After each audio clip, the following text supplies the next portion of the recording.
le Sénat d'abord a voté le texte ce week-end et on a l'impression donc effectivement avec cette commission mixte paritaire mercredi et peut-être un vote dès jeudi que le texte avance inexorablement. C'est trop tard ?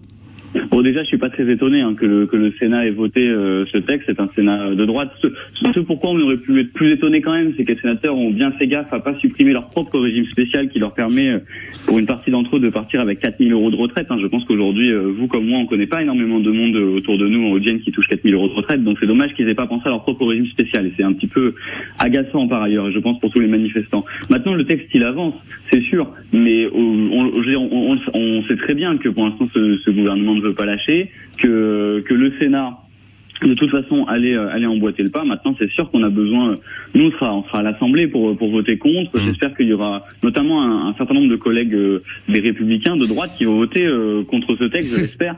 Et surtout aussi, il faut que la mobilisation tienne quand même, parce que évidemment que c'est un pas de fer aujourd'hui. C'est ce que j'allais vous dire. Est-ce que la clé finalement, elle n'est pas entre les mains des députés LR et est-ce que peut-être vous-même vous allez vous rapprocher d'eux, enfin pas sur le plan politique, mais pour aller les voir ouvertement en disant ne votez pas ce texte, parce qu'effectivement la majorité avec les LR sera de toute façon courte.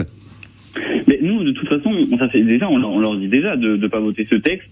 Il y a une partie de leur groupe, notamment, qui compte ne pas voter ce texte. Alors maintenant, vont-ils s'abstenir, vont-ils voter contre? J'espère sincèrement qu'ils vont voter contre, parce que en s'abstenant, du coup, ça ne changera pas grand-chose.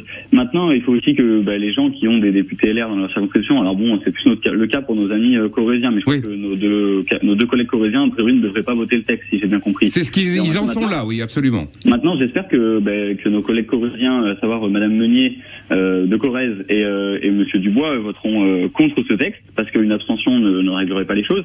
Maintenant, il faut que nous on aille voir effectivement les collègues de LR, mais il faut par contre aussi qu'il y ait quand même que ceux qui ont des députés, de toute façon ceux qui ont des députés qui n'ont pas prévu de voter contre dans leur circonscription puissent aller les solliciter, leur expliquer à quel point il faut voter contre ce texte. Mais je crois aussi que quand même une partie de la clé, on va dire, serait plutôt aussi quand même dans les mobilisations qu'il va y avoir. Alors je sais qu'il y en a eu, et comme vous l'expliquez tout à l'heure, ça coûte cher de faire grève justement, et ça explique aussi pourquoi c'est compliqué de mobiliser. Mais je crois que quand même une des solutions sera là. Mais de toute façon, moi je repose la question, c'est comment ce gouvernement peut se permettre cette réforme des retraites. C'est ça qui paraît complètement incroyable aujourd'hui. Comment peuvent-ils se le permettre? Il y a encore une étude hier du journal du dimanche qui montrait la hausse des prix partout, quoi. Enfin, le paquet de pâtes de 1 kg est à 2 €, 2,30 €, quoi. Reste sur le plan législatif qu'il peut aussi y avoir un 49.3. Alors là, qu'est-ce qu'on peut faire? Alors là, j'espère honnêtement que nous, de notre côté, il faudra déposer une motion de censure en conséquence. Mais à nouveau, je veux dire, il y a eu plusieurs motions de censure. Maintenant, je dis pas que tout est entre les mains des collègues de droite, mais en tout cas, j'espère que si nous déposons une motion de censure, j'ai entendu, mais comme vous, par la presse, qu'il y avait certains collègues de droite qui pensaient à une motion de censure quasi transpartisane. Voilà. Moi, j'espère que ça pourrait être une des clés. Après, honnêtement, je vous le dis, et je le dis à tous nos auditeurs, moi j'ai fait mes calculs, j'ai refait mes calculs. Pour l'instant, je ne vois toujours pas assez de députés pour voter la motion de censure.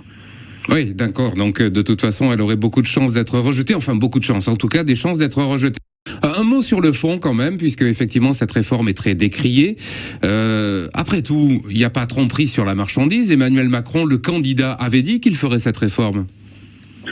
Emmanuel Macron avait effectivement dit qu'il ferait cette réforme. Il avait aussi dit avant qu'il ne la ferait pas. Mais par contre, la question qui se pose aujourd'hui, c'est quand on est président de la République, qu'on sort de 2 années de Covid, on en a déjà parlé, mais quand on sort de 2 années de Covid, on a beau dire qu'on allait faire cette réforme, on voit bien que c'est pas le moment. Quand il y a 8 actifs sur 10 qui disent qu'ils ne veulent pas de cette réforme, comme je disais tout à l'heure, quand le prix des pâtes explose, quand le prix de l'essence explose, moi, j'ai encore vu une dame sur un rond-point la fois dernière, qui me disait, on a une belle région en Limousin, mais moi, de toute façon, j'ai pas l'argent pour aller la visiter, j'ai pas l'argent pour aller visiter ma propre région.